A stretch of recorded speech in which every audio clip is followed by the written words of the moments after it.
yourhousekeys.com, and that's keys with a Z. My name is Walt Kukiacic with WK Estates, and I'm here with Jay Galen with JG Homes, and today we're going to talk about something that we're seeing a lot of today, and that is buyer's remorse. And we're seeing it today not after the transaction so much when someone is in their new home, because that does happen, Yes. right? But what we're seeing a lot today is buyer's remorse during the escrow process. Right. And homes are falling out of escrow in record numbers lately. Right. And why do you think that is? Well, I think, before you even go out looking for a home, you should analyze how you're using the space that you live in now. That way, when you move in, when you're looking at homes, you don't later on decide, oh, these rooms are too small. Well, Or too big, or too my big. furniture won't fit here, or Right. you need to consider all these things first. How do you use the house? How do you live in it, right? A lot of people wake up in the morning, they go from their bedroom to the bathroom to the kitchen, in the great room. That's typically how people live. So you may not need all those other rooms. You need to think about these things. or or do you really need a two-story home? Maybe, who likes going upstairs? Maybe a single story is really what's best for you. Another thing is, people are looking at the price of a home, saying, and after they get into it, I don't want to spend all that money. You know how expensive that house is. Well, yeah, but you have to look at what that payment is per month on that house, because interest rates are at record lows. Right. And Well, at today's interest rate, let's say at a 3.5% 30-year fixed, if you paid $600,000 for a home with 20% down, or you paid $625,000 for the home with 20% down, the payment difference of $25,000 is $60 a month. that's it.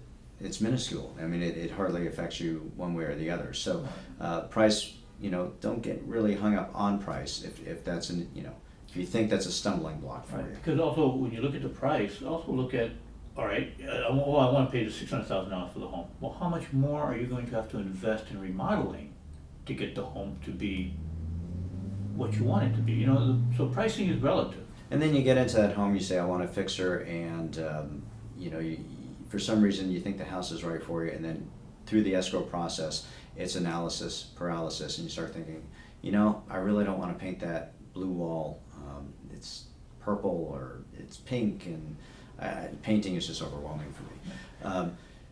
You need to consider those things as well. If remodeling is really not your cup of tea and you don't want to go through the process, you might want to find a home that's already been remodeled. And then again, you may find a home that's remodeled and it's trendy and it works for you now, but a couple, 3 years down the road after you get into that house, you may have buyer's remorse because it's not your taste anymore, or trends have changed. Right. So you have to be careful with very trendy homes. Right. And also, you have to really think about, when you're looking at these homes,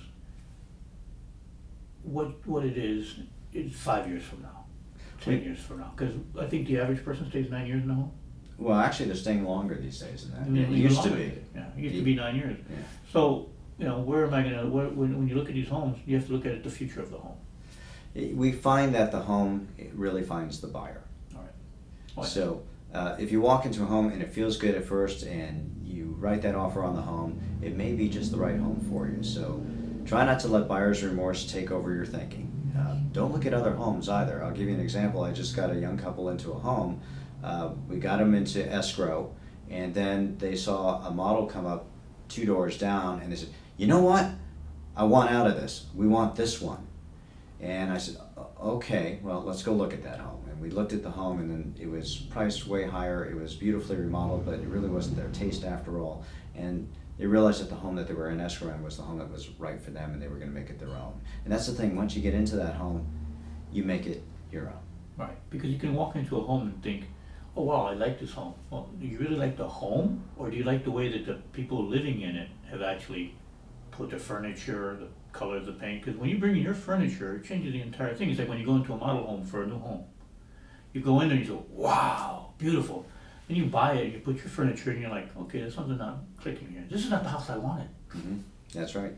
So buyer's remorse is a big concern. So when you're out there shopping for homes, try and keep these things in mind. All right, So it'll help you down the road, and it'll help you feel better about the purchase that you're making, because it is one of the biggest purchases you make in a lifetime. And since you're going to be staying there a while, we want it to be the right one for you. If you have any other questions, please, our phone number is coming up on the screen.